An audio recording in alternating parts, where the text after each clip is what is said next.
നമസ്കാരം. ചൊവ്വാദോഷം പലരും പേടിക്കുന്ന ഒന്നാണിത്. എന്നാൽ എല്ലാ ചൊവ്വാദോഷത്തിലും ദോഷമുണ്ടാകുന്നില്ല. ചില സ്ഥാനത്ത് വരുമ്പോഴാണ് അത് ദോഷമായി മാറുന്നത്. പ്രധാനമായിട്ടും ചൊവ്വ 7-ാം ഭാവത്തിലും 8-ാം ഭാവത്തിലും വരുമ്പോൾ അത് ദോഷമാകുന്നു. കാരണം 7 വിവാഹത്തിനും 8 ആയുസ്സിനുമാണ്. അപ്പോൾ വിവാഹത്തിനും ആയുസ്സിനും ഒക്കെ തടസ്സം വരുമ്പോഴാണ് കൂടുതലായിട്ടും ചൊവ്വാദോഷം ബാധിക്കുന്നത്. പ്രധാനമായിട്ടും ചൊവ്വാദോഷം ഈ 7-ലും 8-ലും ഭാവത്തിലൊക്കെ വന്നു കഴിഞ്ഞാൽ വിവാഹ തടസ്സങ്ങളും ദാമ്പത്യ ജീവിതത്തിലുള്ള പ്രശ്നങ്ങളും ജോലി സംബന്ധമായിട്ടും ആരോഗ്യ സംബന്ധമായിട്ടുള്ള പ്രശ്നങ്ങളൊക്കെ വരുന്നു. നമുക്കൊരു അസുഖം വരാതിരിക്കാൻ നമുക്ക് പ്രിക്വേഷൻ എടുക്കാം.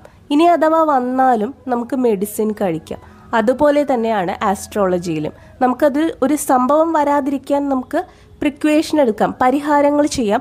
ഇനി അഥവാ വന്നു കഴിഞ്ഞാലും നമുക്ക് പരിഹാരങ്ങൾ ചെയ്യാൻ സാധിക്കും. അത് പക്ഷെ ഒരാളുടെ ജാതകം കൃത്യമായി വെച്ച് നോക്കിയിട്ട് മാത്രമേ സാധിക്കുകയുള്ളൂ. പ്രധാനമായിട്ടും ചൊവ്വയുടെ കൂടെ ശനി, രാഹു, കേതു ഒക്കെ വരുമ്പോഴാണ് ഇതുമൂലമുള്ള ദോഷം കൂടുതലായും ബാധിക്കുന്നത്.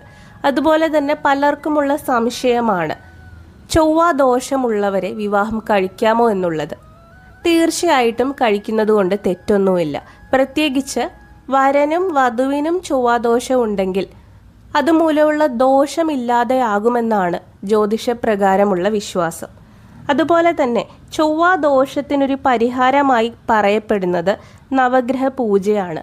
എല്ലാ മലയാള മാസത്തിലും നമ്മുടെ നക്ഷത്രം വരുന്ന ദിവസത്തിൽ നമുക്ക് നവഗ്രഹ പൂജ നടത്താവുന്നതാണ്. അതുപോലെ തന്നെ ചൊവ്വാഴ്ച വ്രതം എടുക്കുന്നതും ഉത്തമമാണ്.